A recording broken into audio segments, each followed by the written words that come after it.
இப்போ ஒரு மார்க்கெட் என்ன ஆயிடுச்சு, கரெக்டா மேலே ஏறுது, திருப்பி இந்த ட்ரெண்ட் லைன் கீழே டச் பண்ணுது, மேலே டச் பண்ணுது, திருப்பி கீழே டச் பண்ணுது, கீழே டச் பண்ணா மேலே போகுது, மேலே டச் பண்ணா கீழே வருது. இந்த இடத்துல என்ன ஆயிடுச்சு, ட்ரெண்ட் லைனை பிரேக் ஆயிட்டு சேனலை பிரேக் ஆகி வெளியே வந்துச்சு. இப்போ இது ஒரு ஹிஸ்டாரிக்கலா இருக்கக்கூடிய ஒரு பேட்டர்ன். கரெக்டா? இப்போ இந்த பேட்டர்னை ஐடென்டிஃபை பண்ணி நம்ம ஒரு எடுத்து வச்சுக்கிட்டோம்னா, அடுத்த வாட்டி இதே மாதிரி மார்க்கெட் எங்கேயாவது சேனல்னு ஒன்று ஃபார்ம் ஆச்சுன்னா, அப்ப நமக்கு என்ன தெரியும், மேலே ஹிட் ஆச்சுன்னா செல் ஆகும், கீழே ஹிட் ஆச்சுன்னா பை ஆகும், ஏதோ ஒரு இடத்துல மார்க்கெட் பிரேக் ஆகும். அப்போ இந்த பேட்டர்ன் எடுத்துட்டு போயிட்டு ஃபியூச்சர் மார்க்கெட்டை ப்ரிடிக்ட் பண்றதுக்கு யூஸ் பண்றதுக்கு தான் we use technical analysis.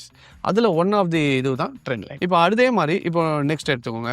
இது வந்து பாத்தீங்கன்னா 2023 பிப்ரவரியில வந்த ஒரு ஹை. கரெக்ட்டுங்களா? இப்போ இந்த ஹையை பார்த்துக்கோங்க. 2023ல இந்த இடத்துல மார்க்கெட் வந்துட்டு இந்த ஹையை பிரேக் பண்ண முடியாம போயிட்டு திருப்பி என்ன ஆயிடுச்சு, மார்க்கெட்டு கீழே வந்துச்சு. இப்போ நான் என்ன பண்றேன், இங்க ட்ரெண்ட் லைன் பார்த்துட்டோம்ல, இப்போ அடுத்தது இங்க உள்ள போனீங்கன்னா ஹாரிசான்டல் லைன்னு இருக்கு.